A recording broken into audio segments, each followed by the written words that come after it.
Ancient Kingdom alias kerajaan kuno dalam cerita One Piece adalah kerajaan yang sangat berpengaruh. Mereka memiliki peran penting dalam sejarah panjang alur cerita di seri ini. Sampai sejauh ini, memang masih belum banyak informasi yang Eiichiro Oda hadirkan tentang Ancient Kingdom. Meskipun begitu banyak fans One Piece yang berspekulasi terkait hal ini. Ancient Kingdom sendiri sempat kembali menjadi pembahasan para fans One Piece dalam arc Wano Kuni. Sebagian beranggapan jika Wano adalah Ancient Kingdom yang telah lama menghilang. Namun, sampai cerita arc tersebut selesai belum ada konfirmasi dari spekulasinya. Ancient Kingdom kembali muncul dalam chapter terbaru One Piece, yang mana hal ini seolah memberikan makna baru bagi kerajaan tersebut. Mungkin ada dari sebagian kalian yang masih belum tahu tentang Ancient Kingdom. Jauh sebelum peristiwa yang muncul di chapter 1065, terdapat sebuah kerajaan yang sangat besar dan kuat di dunia One Piece. Bukti kedahsyatan dari kerajaan tersebut adalah bagaimana kerajaan lainnya menganggap kerajaan ini sebagai ancaman bagi mereka. Akhirnya, sebanyak 20 kerajaan berkumpul dan bersatu untuk membentuk aliansi dan menyerang Ancient Kingdom. Keluarga Nefertari dan juga Don Quixote adalah beberapa nama yang terlibat dalam penyerangan tersebut. Serangan tersebut terjadi pada 800 tahun yang lalu, yang mana menyebabkan Ancient Kingdom tersebut musnah. Setelah itu, 20 kerajaan tersebut kemudian membentuk sebuah organisasi yang kemudian kita kenal dengan nama World Government.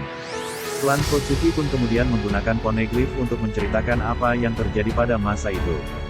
Dalam berbagai poneglyph yang mereka ciptakan, sejarah Ancient Kingdom di seri One Piece, penyerangan 20 kerajaan, dan berbagai rahasia sejarah lainnya mereka coba simpan di artefak tersebut.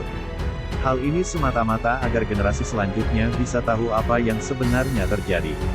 Punya teknologi canggih informasi bocoran untuk chapter 1065 menghadirkan sebuah fakta mengejutkan tentang Ancient Kingdom. Menurut informasinya, ternyata Pulau Egghead bukanlah pulau masa depan seperti yang kita ketahui saat ini.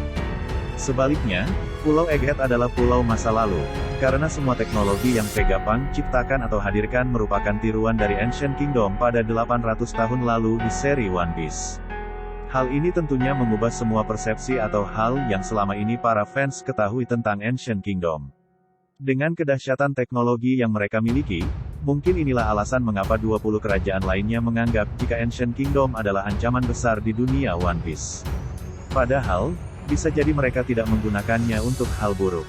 Di sisi lain, bisa jadi ini juga alasan mengapa World Government berencana untuk menghabisi nyawa Vegapunk. Mereka tidak ingin dunia tahu tentang informasi tersebut.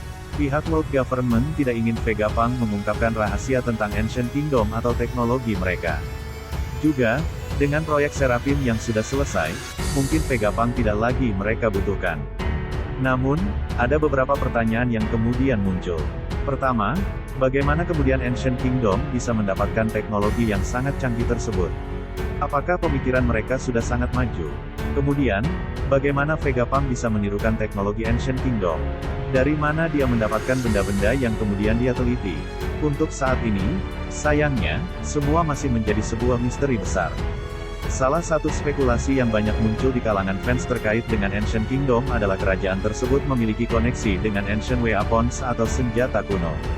Secara spesifik, spekulasinya menjelaskan bahwa ada kemungkinan bahwa Ancient Kingdom adalah pencipta atau pemilik dari 3 Ancient Weapon yang kita ketahui yaitu Pluton, Poseidon, dan Uranus. Melihat informasi dari chapter 1065 tentang bagaimana dahsyatnya teknologi Ancient Kingdom di seri One Piece, rasanya spekulasi tersebut masuk akal. Beberapa poneglyph sendiri menjelaskan tentang senjata mengerikan tersebut, dan ada penjelasan bahwa tidak ada kerajaan lain yang mampu menandingi potensi mereka dalam kurun waktu 800 tahun. Dengan adanya koneksi antara Ancient Kingdom dan Ancient Weapons, hal ini pun kembali mencuatkan pertanyaan besar di atas yaitu bagaimana kemudian Ancient Kingdom bisa hancur. Apakah kerajaan ini memang benar-benar hancur akibat serbuan dari 20 kerajaan yang beraliansi atau justru ada faktor lainnya? Vegapunk tentunya tahu tentang rahasia tersebut. Artinya, selain mengungkapkan rahasia tentang buah iblis, hal lainnya yang harus segera Vegapunk ungkapkan dalam cerita adalah rahasia tentang Ancient Kingdom di seri One Piece. Apakah dia akan mengungkapkannya dalam arc Egghead saat ini? Masih harus kita nantikan. Namun, mengingat serinya akan segera selesai, bukan hal mustahil jika Oda akan mengungkapkan rahasia ini dalam waktu dekat. Nah, Demikianlah sedikit pembahasan tentang kerajaan kuno yang masih banyak mengandung misteri.